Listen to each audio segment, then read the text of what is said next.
12 y 13.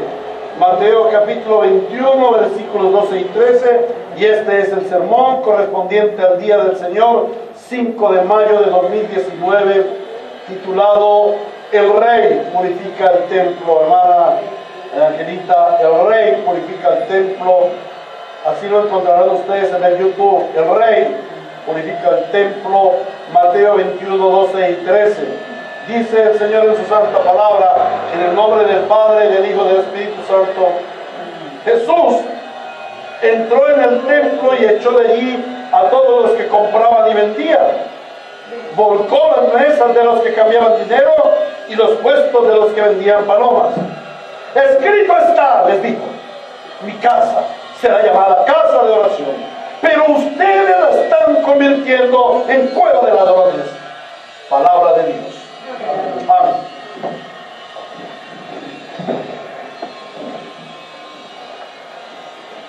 Una de las más frecuentes y de las más constantes críticas de las gentes contra la cristiandad es su mercadería.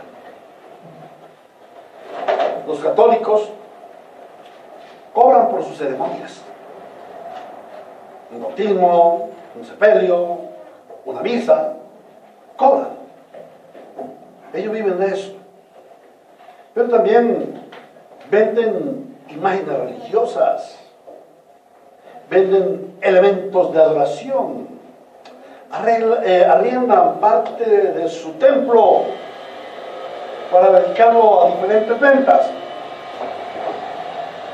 Hemos notado cómo cuando llegan a una comunidad se apropian de un terreno, piden que el Estado les dé terrenos, toman al pueblo, a los feligreses y les sacan toda la plata para construir un pomposo templo, el cual al final es propiedad de la institución llamada Iglesia Católica Romana. Y la verdad que esto molesta a muchos, porque es una forma de mercadear con la fe. Uno de los postulados de la reforma del siglo XVI, por nuestros hermanos Martín Lutero, Ulrico Zwinglio y los reformadores, iba en contra de esta forma de mercantilismo de la fe, de mercadería de la fe. Fue algo que ellos atacaron de raíz y postularon que la iglesia que se levantaba, la iglesia que el Espíritu Santo levantaba en esa reforma protestante, iba a ser una iglesia libre de mercadería. Sin embargo, quizás en la última mitad del siglo pasado y el comienzo de este que ya llevamos la segunda década,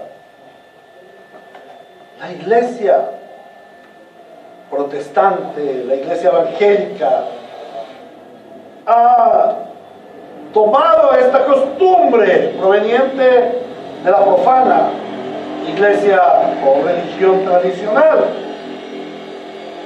y ha cundido terriblemente la mala fama de que nosotros los cristianos somos mercaderes de la fe. Y estoy seguro que a todos y cada uno de los aquí presentes, su familia, sus amigos, sus compañeros de trabajo en algún momento les han dicho: ya van a ir a esa iglesia a dejarle los diezmos al pastor, porque nos consideran que somos tan corruptos como el tradicionalismo religioso romano. Y es que se ha llegado a los mismos y aún a los más bajos niveles de corrupción. Hace pocos días estábamos hablando con mi esposa ante estas noticias de toda la corrupción que hay en el clero de la IGCR, de la ICR, Iglesia Católica Romana, violaciones de niños, corrupción de dinero, las declaraciones que el clero da a la prensa y todas estas cosas, la forma como la iglesia está actuando ante la injusticia social. Y mi esposa me decía que esto era, pues que es una muy mala fama que había cundido en la ICER. Y le digo, es peor. En nuestras iglesias tenemos algo peor. Las iglesias evangélicas no se han apartado de ello. Hoy en día tenemos pastores que usufructúan los diezmos de las gentes, que les obligan a llevar diezmos y ofrendas y todas estas cosas, a ceder terrenos, a levantar casas y todas estas cosas, para que después se queden en posesión del pastor o de la institución. Esto es mercadería de la fe, pero no solamente la hay allí, sino la hay en las falsas doctrinas, en fin. Ahora, la mercadería religiosa no se limita a la cristiandad. En todos los credos se practica la mercadería religiosa. En todos los credos se venden libros, se dan supuestas limosnas, regalos para los líderes religiosos. En fin, en todas las religiones hay mercadería de la fe. Pero ¿cuál es el problema? El problema es que esas situaciones religiosas, esas instituciones religiosas vienen de las tinieblas, y el reino de las tinieblas no se levanta contra sí mismo. No, el reino de las tinieblas se levanta es contra el reino de Dios. Entonces el reino de las tinieblas tiene como oficio desprestigiar a la iglesia, a la verdadera iglesia del Señor Jesucristo. Por eso se hace un gran relieve de que son los cristianos, y dentro de eso meten en un costalito a todas las denominaciones, a todos los pensamientos e ideas que hablan de Cristo, así no sean cristianos. Entonces se dice, todos los cristianos son mercaderes de la fe, usufructúan de la gente. Terrible eso. Y a mí me han llamado, cuando me presentan, a veces he tenido algunas reuniones donde alguien me presenta, mire, él es Héctor, él es el pastor de la iglesia allá en Robledo. Este es uno de los que le roba a la gente. Así me han dicho. Yo tengo que decirle, perdón, señor o señora, ¿alguna vez he metido mi mano en su bolsillo? ¿Alguna vez le he pedido algo prestado y no le he pagado? ¿Por qué me llama ladrón sin yo tener? No, perdón, pero lo que pasa es que la gente sabe que las iglesias roban a los ingenuos, por eso no nos gusta la religión. Hasta esa mala fama hemos llegado. Y todas las religiones cobran, y todas las religiones mercadean con la fe, pero la mala es la iglesia cristiana y los pastores cristianos. Pero la pregunta es, ¿qué marca la diferencia entre el cristianismo y las falsas religiones? Las falsas religiones mercadean con la fe, y el cristianismo, desgraciadamente, también está mercadeando con la fe. La pregunta es, ¿le agrada a Dios que su iglesia contradiga con sus actos la fe que predica? Porque nosotros predicamos una fe de la gracia de Dios, una fe que nos conduce a vivir por la fe, para la gloria de Dios, con la esperanza de un mundo venidero, pero practicamos la mercadería de la fe para vivir bacano en este mundo. La iglesia debe desarrollar su fe como Dios manda, no a nuestra forma. Sin embargo, la iglesia de la posmodernidad se ha convertido en una cueva de ladrones, mercadeando la fe.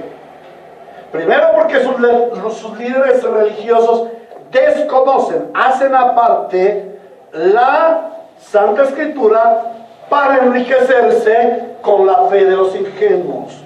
Pero en segundo lugar, porque hay ingenuos y hay codiciosos y avaros que quieren tomar la fe como plataforma de enriquecerse. No es solamente los que predican la falsa fe, es los que quieren oír esa falsa fe.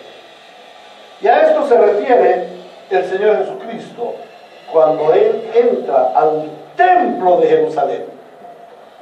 Y es lo que vamos a meditar hoy, esta clara enseñanza del Señor Jesucristo acerca de la mercadería de la fe.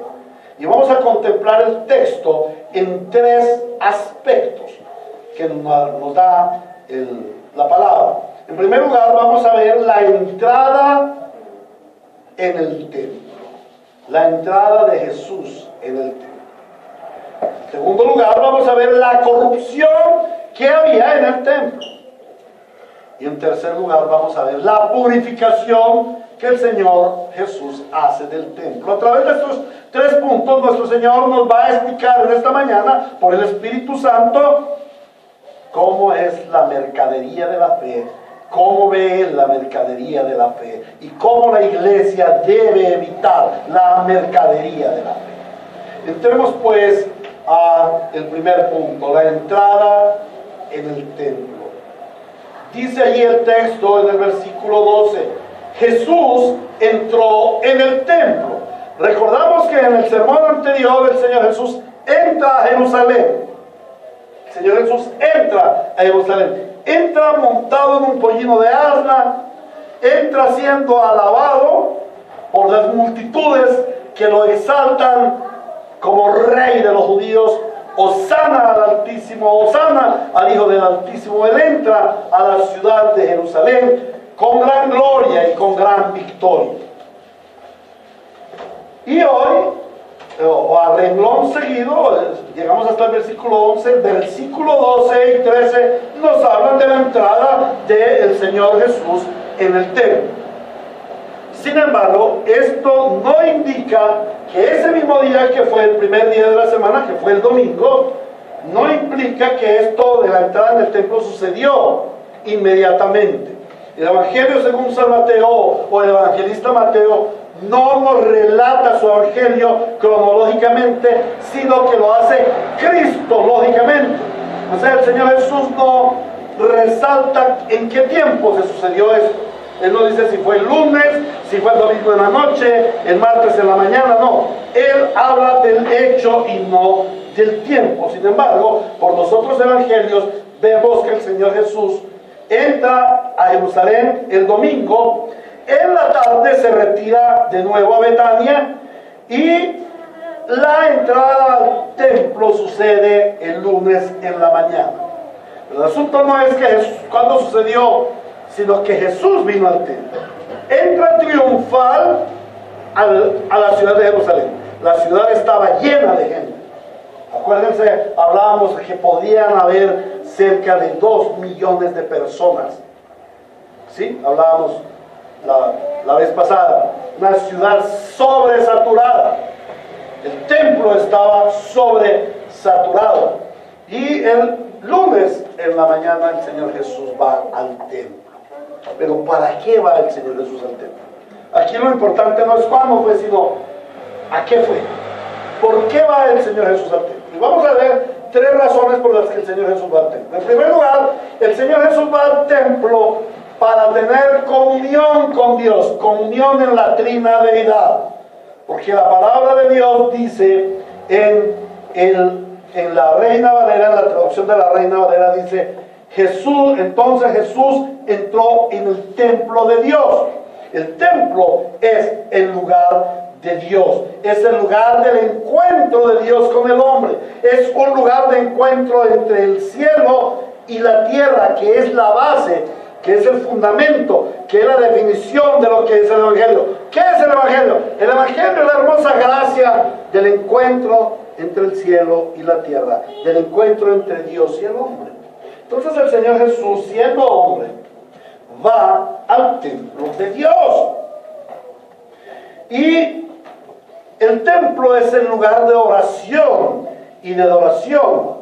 Juan capítulo 4, versículos 19 y 22, recordando lo que la mujer samaritana dialoga con el Señor Jesucristo. Ella le dice, bueno, versículo 19, Señor, me doy cuenta de que tú eres profeta. Versículo 20, nuestros antepasados adoraron en este monte, Pero resulta que ustedes los judíos dicen que el lugar a donde debemos adorar está en Jerusalén, o sea, el templo. Ellos están refiriéndose al templo. En el versículo 21 el Señor le dice: créeme, mujer, que se acerca la hora en que ni en este monte ni en Jerusalén adorarán ustedes al Padre. Ahora ustedes adoran lo que no conocen. Ahora ustedes adoran en este monte y lo hacen mal. Lo está diciendo en otras palabras. ¿Por qué? Dice: nosotros adoramos lo que conocemos. Porque la salvación viene de los judíos, no de los samaritanos. El templo está en Jerusalén, la ciudad del rey de los judíos. El santuario de los judíos, determinado por Dios, de los judíos. Entonces el lugar de adoración es el templo. ¿A qué iba la gente al templo? A adorar a Dios, a tener un encuentro con Dios, a exaltar al Señor. El Señor Jesús tenía que estar en la presencia de Dios. A eso iba al templo, a estar en la presencia de Dios. ¿Para qué? Para prepararse y fortalecerse para el evento crucial que iba a suceder 4 días después. Jesús buscó el templo como un lugar de piedad, de reposo, de quietud en la presencia de Dios, el Padre y el Espíritu Santo. Allí la Santa Trinidad iba a estar reunida en ese día para fortalecer a Cristo. Cristo era afecto al templo. Pero en segundo lugar, segunda razón por la cual Jesús, el Señor, el Rey de Gloria, Él va al templo, tenemos que conectarlo con su entrada triunfal el día anterior.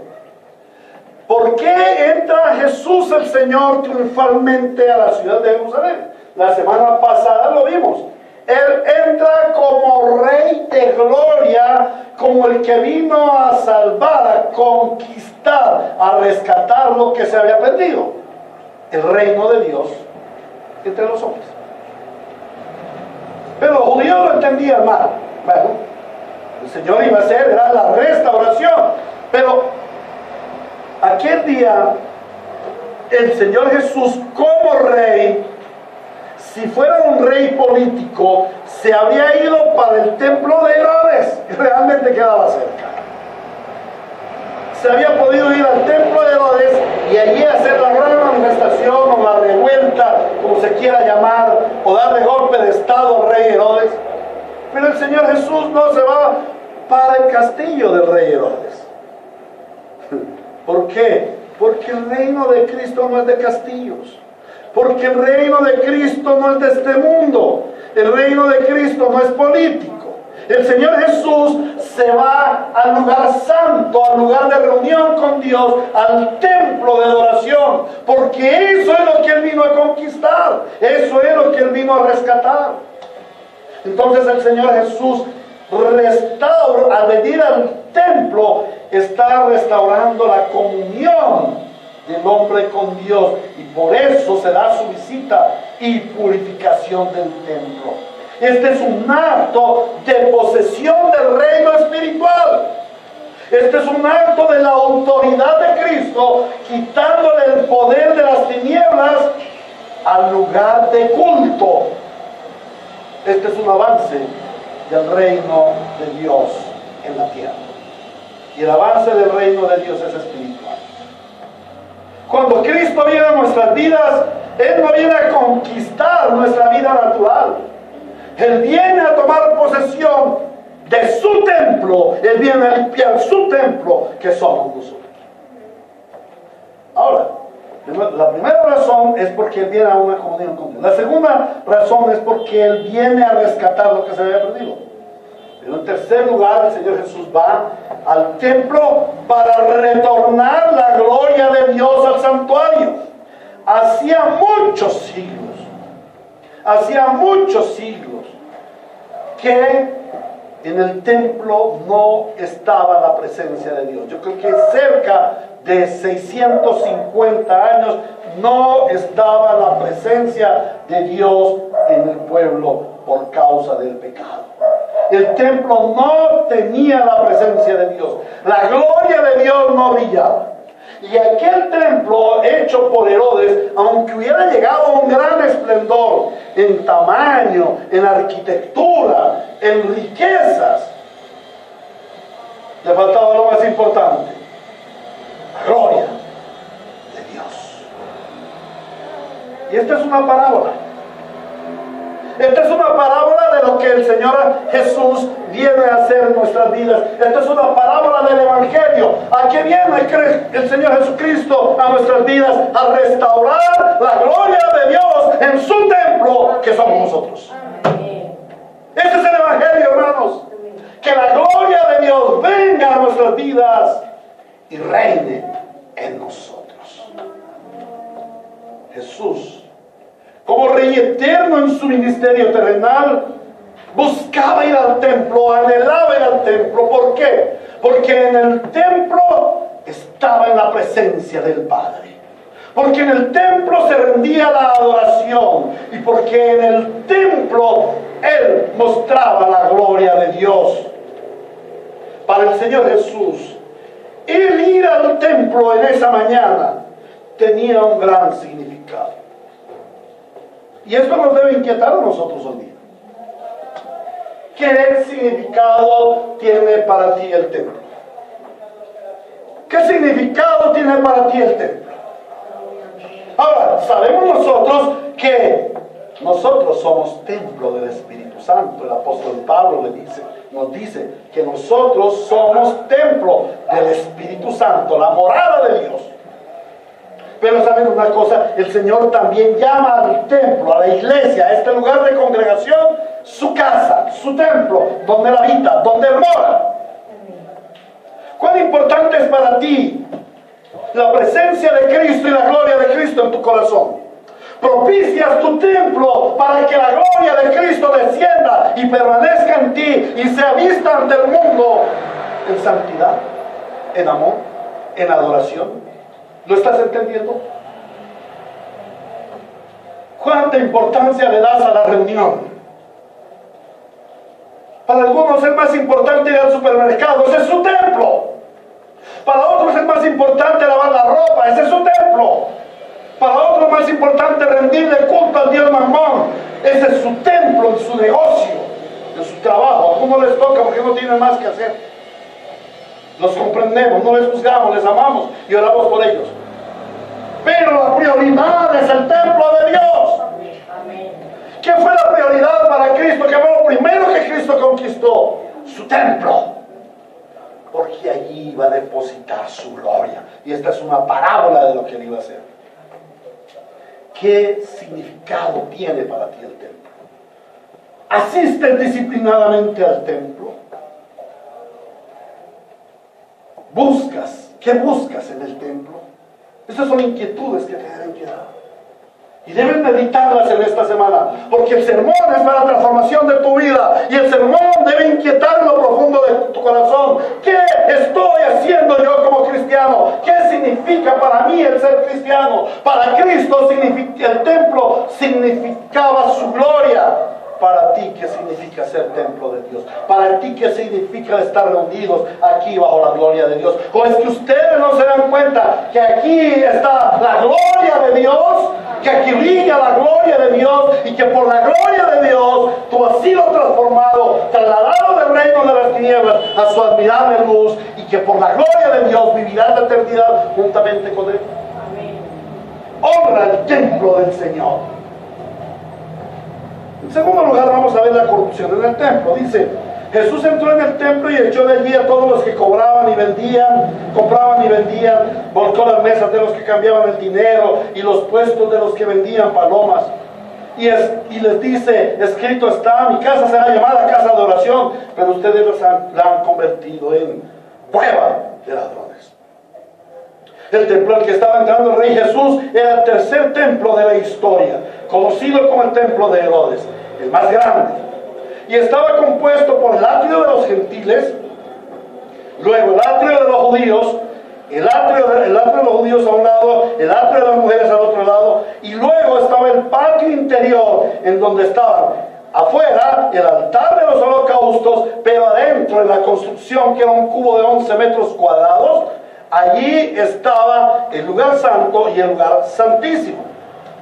También alrededor del templo había muchas edificaciones suntuosas para que vivieran los sacerdotes que administraban en el templo, para que tuvieran las reuniones del Sanedrín y para muchos otros efectos aún de la enseñanza, de la cátedra. Era un lugar esplendoroso.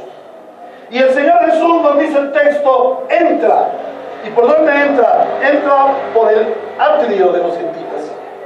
Él estaba buscando el reposo, la solemnidad para estar delante del Padre. Él buscaba un ambiente propicio para la adoración suprema, para la oración devocional.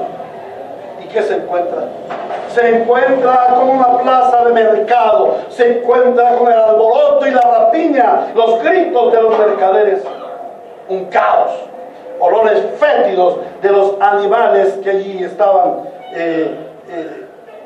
guardados, y hasta peleas, regateos para comprar una oveja, para comprar un cordero, para comprar las palomitas.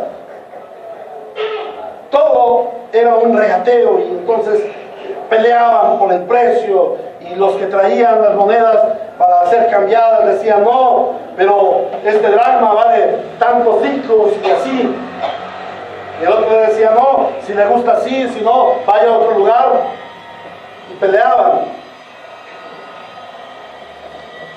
Y vemos cómo esa gritería, esos olores fétidos y esas peleas inquietaron al Señor Jesucristo. ¿Qué tiene que ver esta mercadería con el templo del Señor?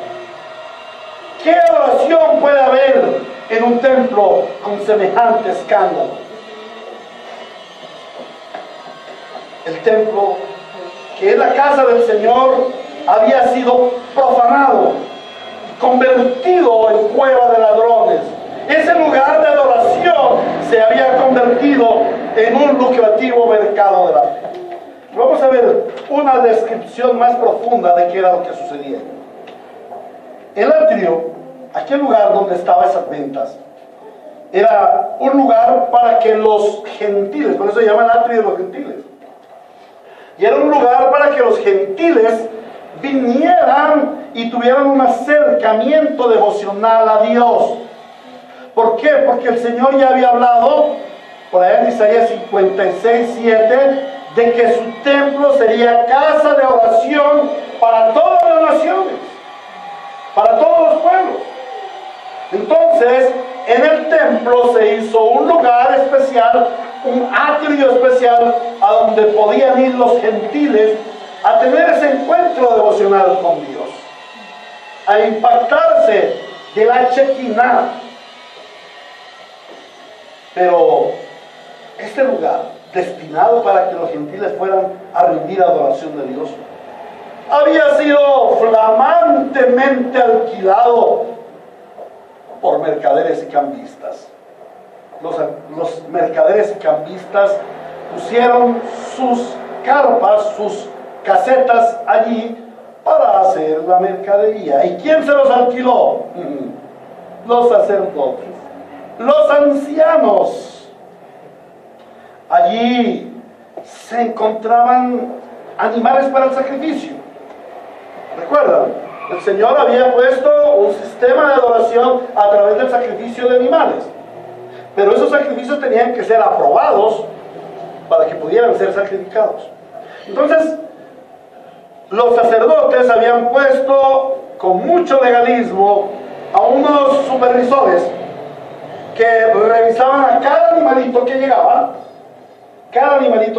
que el campesino traía, que la gente que venía de otros lugares traía para hacer los sacrificios, y lo examinaban con lupa a ver qué defecto tenía. Con una garrapatica que tuviera ya era proscrito, no servía.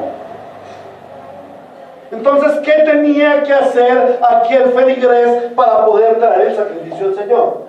Tenía que irse y comprar un corderito que estaba previamente aprobado. No importaba si estaba perniquebrado, no importaba si estaba sucio, no importaba si estaba viejo, si estaba enfermo, ya estaba autorizado por el clero. ¿Y cuánto valía ese corderito? Un burro de plata. Pero además de eso, recibían el otro como parte de pago. Qué bonito negocio. Y claro, se recibía el arriendo y se recibían las comisiones. Muy seguramente Caifás y Anás estaban tapados en el dinero que se conseguía en aquel templo. ¿Y qué decir? ¿Y qué decir de las ofrendas? Porque se había instituido la ley de que tenían que traer solamente en determinada moneda. Entonces había que hacer el cambio, porque venía gente de Grecia, de Capadocia, de Galacia. Eso lo vemos luego allí en Hechos de los Apóstoles 2. Venía gente de diferentes lugares a traer las ofrendas, a pagar los tributos del templo. Y entonces llegaban donde aquellos agiotistas y recibían las monedas por la mitad de su valor. Con ello, con esas ganancias, pagaban el arrendamiento y vivían de una manera cómoda. Todo estaba tan bien programado que todo el mundo tenía finalmente que comprar y cambiar en aquel atrio. Esto era un negocio, mejor digo hoy, una mafia muy rentable. Algunos dirían, pero ¿qué de malo tiene esto? Todo es malo. ¿Por qué, hermanos? Porque el sistema de sacrificios, rituales e impuestos no fue dado por Dios para hacer mercadería. Cada sacrificio tenía el propósito principal de restaurar la relación con Dios. No se trataba de pagar para salir del problema, para salir del compromiso.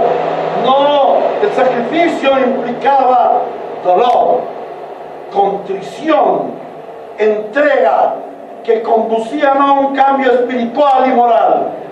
Pero el clero corrupto lo había pervertido y lo había convertido en un lucrativo sistema religioso que condujo a la degradación moral y ritual y a un culto frío.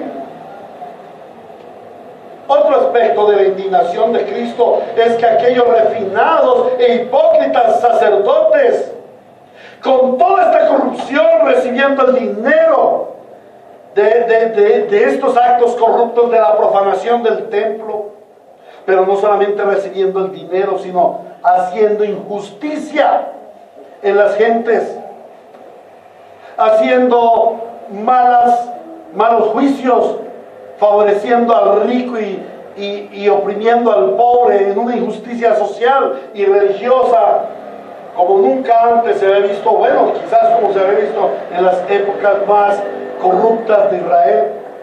Estos mismos sacerdotes que cometían toda clase de delitos y pecados eran los que se vestían con las vestiduras sacerdotales, con caras juagadas, y llegaban al templo a ofrecer sacrificios. Las buenas personas, esas mismas buenas personas que criticaron al Señor Jesús porque estaba purificando el templo, que criticaron al Señor Jesús porque estaba recibiendo la adoración del pueblo, que criticaron al Hijo de Dios por decir públicamente que Él es el Mesías, lo cual es cierto. Esos mismos justos y buenos hombres, entre comillas, eran los que iban a oficiar los rituales religiosos de esa semana de Pascua. Una religión corrupta, una fe mercantilista, una fe corrompida de la que nadie quiere participar. ¿Qué veían las gentes? Una religión podrida. Nadie quería ser de esa religión. Pero la pregunta no es qué veía la gente, porque bueno, el juicio de la gente es indiferente. El juicio de la gente es de la gente, no pasa. La pregunta es ¿qué vio Cristo? ¿Qué ve Cristo que lo indigna? Cristo ve su templo profanado, el lugar de adoración convertido en un lugar de mercado, un templo profanado por un clero corrupto que administraba una religión corrupta, dirigiendo un culto espurio y deshonrando a Dios porque no se ceñían al modelo regulador que Él determinó para su adoración. Esta situación no se quedó allá en el tiempo del Señor, en el templo de Jerusalén. Esto permanece hasta nuestros días. Y es una artimaña de nuestro enemigo pervertir el culto al Señor y convertir la casa de oración en cueva de ladrones. Y esta fue una de las principales causas del cisma producido por la reforma del siglo XVI. Pero en nuestros tiempos hemos de avergonzarnos, hermanos, porque la iglesia posmoderna ha caído a los más bajos niveles de corrupción, comparables solamente a la de aquellos fariseos corruptos. El Señor Jesús se indignó ante los mercaderes de la fe, los reprendió y los expulsó. La pregunta es, ¿será que la iglesia moderna necesita un avivamiento basado en la depuración, en la limpieza de la iglesia? Y esto es lo que está sucediendo en nuestras iglesias. Por eso somos pequeños. Por eso a la gente no le gusta este tipo de iglesia. Porque esta iglesia evidencia el pecado del hombre, la corrupción de su corazón, y trae la justicia de Dios, y trae la pureza, la purificación de Dios a nuestros corazones. Y eso no es lo que quiere la gente. La gente quiere casa, carro y beca y vivir bien y tener lo que se les da la gana, no importa cuánto cueste. Y a ese es al Dios que están buscando. Pero el Dios que se está posando, que está posando su gloria en la iglesia reformada del siglo XXI, está produciendo un avivamiento que transforma vidas, que cambia corazones, que evidencia la impureza del hombre para traerle a la santidad. Y sabes una cosa, eres un privilegiado, porque Dios te ha llamado para que participes de ese avivamiento, de la purificación de su nuevo templo, el que está haciendo en ti. Ahora, vamos a ver el último punto. ¿Qué hace el Señor Jesús ante esta situación? Vemos la purificación del templo. Dice, Jesús entró en el templo y echó de allí a todos los que compraban y vendían, a los mercaderes.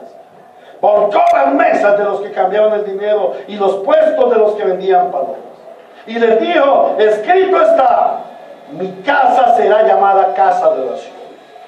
El Señor Jesús tiene un santo celo por su casa.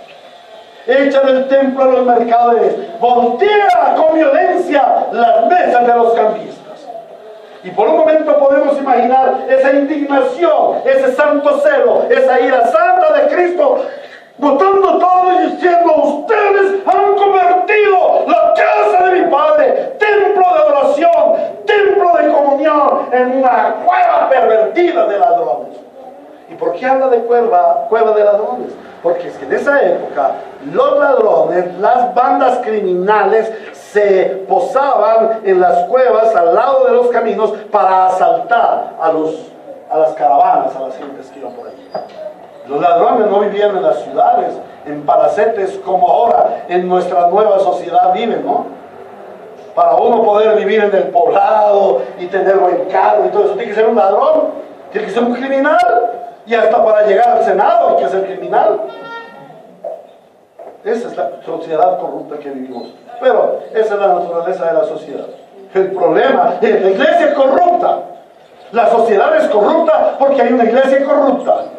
La iglesia es la luz del mundo y la sal de la tierra. Cuando la iglesia sea reformada, sea reavivada, cuando la iglesia sea purificada como Cristo purificó su santo templo, el mundo va a tener transformación. Mientras tanto, el mundo no tendrá transformación. El Señor Jesús estaba indignado contra esos mercaderes. Se enojó, no solamente con los mercaderes, sino con sus dirigentes corruptos. Pero es curioso, imagínense cuánta plata había en la mesa de los cambistas. Estaban en la Pascua, había millones de pesos entre todas las mesas de los cambistas, entre todos los comerciantes. Ustedes se imaginan las vacas, los corderitos, las palomitas saliendo, volando, los corderos pintados por allá. Y los mercaderes corriendo porque el celo del Señor estaba consumiendo a Cristo, y en cualquier momento la ira de Dios se iba a desatar allí, quedarían como cenicienta. A eso debiéramos tener temor cuando permitimos que la corrupción entre al templo del Señor. Pero nadie confrontó al Señor, nadie le reprendió. ¿Por qué? Porque lo hizo con autoridad. ¿Cuál autoridad? La autoridad de su palabra. El Señor no les da argumentos lógicos. Bueno, no, miren, es que este es un lugar santo, ustedes deben respetarlo, el culto, la libertad de culto y religión, ustedes deben ser... No, Él les dijo la palabra, escrito está. Hermanos, cuando la corrupción llegue al templo del Señor, tus palabras deben ser: escrito está.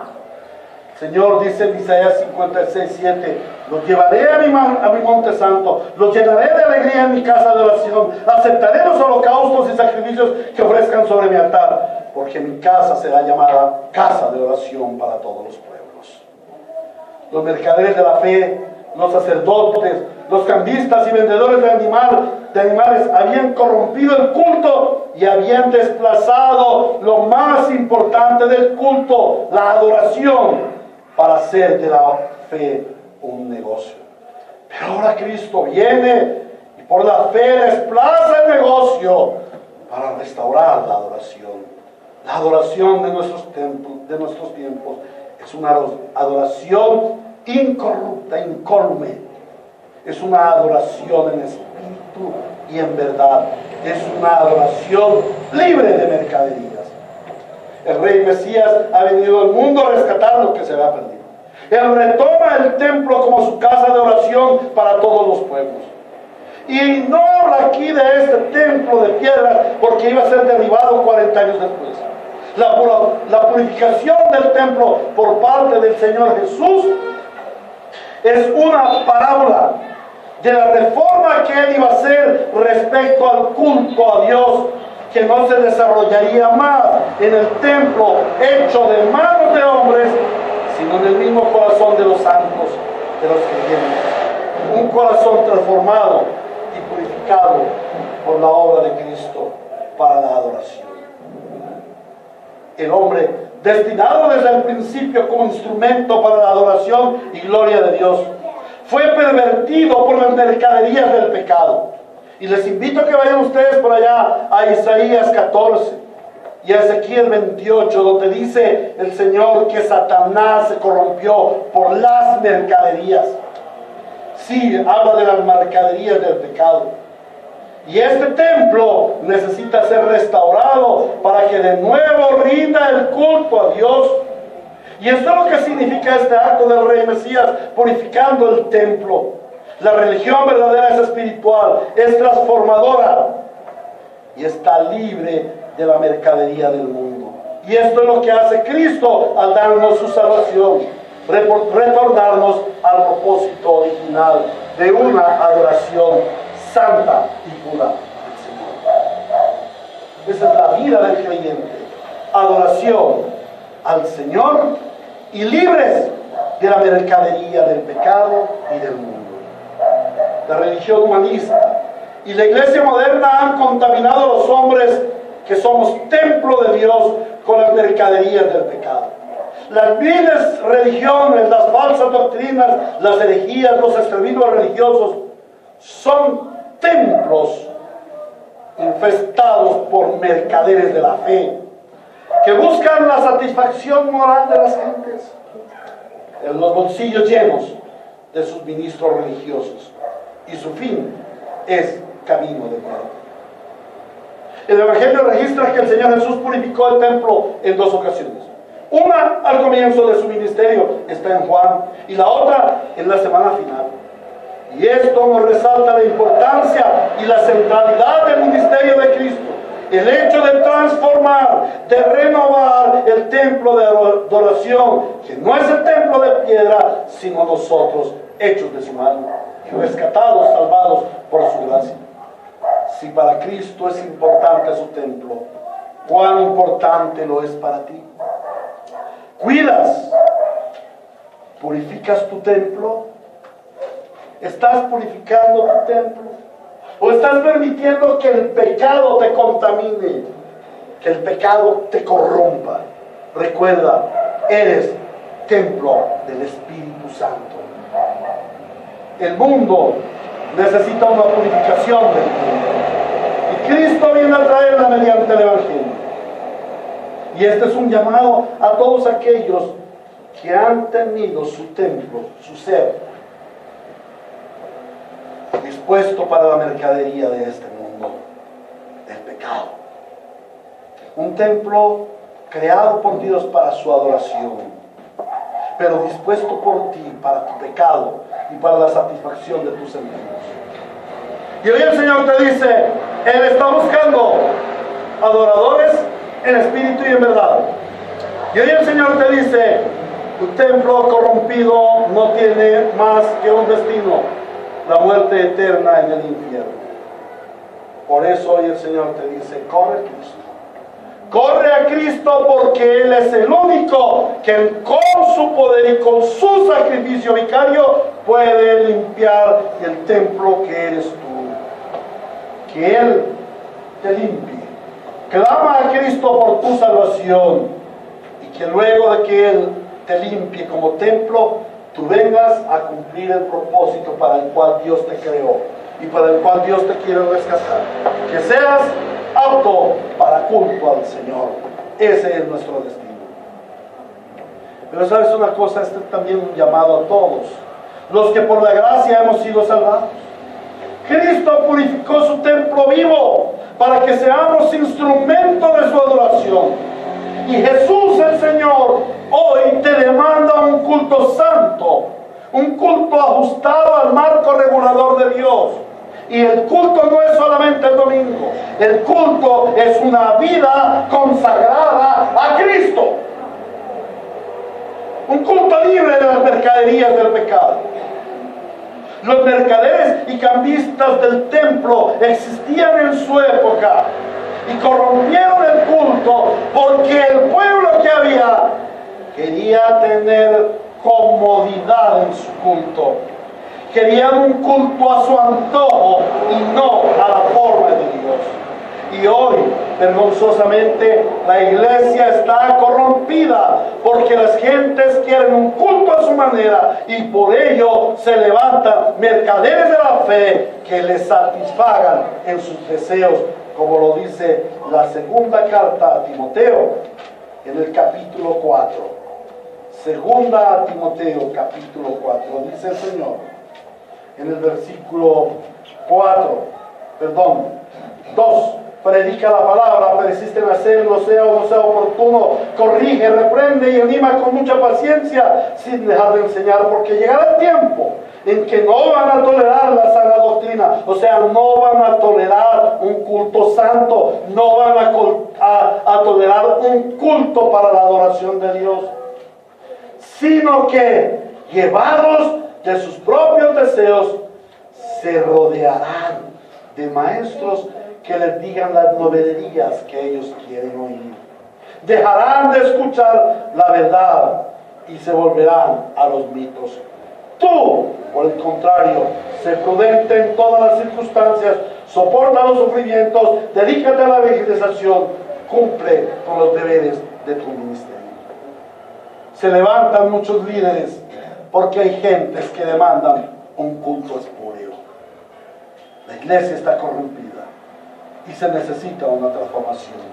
El Señor está buscando adoradores en espíritu y en verdad, porque así quiere el Padre que lo adoren. Y quienes lo adoran deben hacerlo en espíritu y en verdad. Que la iglesia bíblica Ríos de Gracia sea una iglesia cada vez más purificada en la santificación progresiva, y que nos rindamos a Él en una adoración en espíritu y en verdad, como Dios demanda ser adorado. Y que al igual que Cristo, aborrezcamos el templo contaminado por los mercaderes de la fe y vengamos a un culto santo para el Señor. A Dios sea la gloria en su iglesia por siempre. Amén. A Cristo sea la gloria en su iglesia por siempre. Amén. Oremos. Amado Dios, Padre nuestro, Señor Jesucristo, nuestro Redentor, Espíritu Santo Consolador. Estamos viviendo tiempos de caos, tiempos de inmoralidad, tiempos de extrema maldad que han llegado a contaminar a la que se dice, a la que se llama iglesia. Adoraciones espurias, templos contaminados por mercaderes de la fe, templos dirigidos por hombres que buscan riquezas terrenales. Esta ha sido una constante en el mundo, pero nosotros ya no somos del mundo. Por eso te suplicamos, Señor, que dispongas de este tu templo y lo purifiques. Hay tanto contaminado en nosotros, hay tanta perversidad en nuestros atrios que impide que dentro se rinda el culto de adoración a Dios. Limpia, Señor, tu templo. Aquí estamos. Límpianos cada día más y más. Santifícanos en tu verdad. Tu palabra es la verdad. Dirígenos a ser adoradores en espíritu y en verdad, porque esos son los adoradores que tú quieres, Señor. Y a la lectura y meditación de esta palabra, queremos que tú la apliques en nuestra vida, convirtiéndonos en templos santos al Señor, limpiándonos de toda mercadería y contaminación del mundo y del pecado y de la carne. Transfórmanos para que seamos esos verdaderos adoradores en espíritu y en verdad. Te damos toda gloria y honor y alabanza en tu iglesia por los siglos de los siglos. Amén y amén. ¿Hay alguna pregunta respecto del sermón?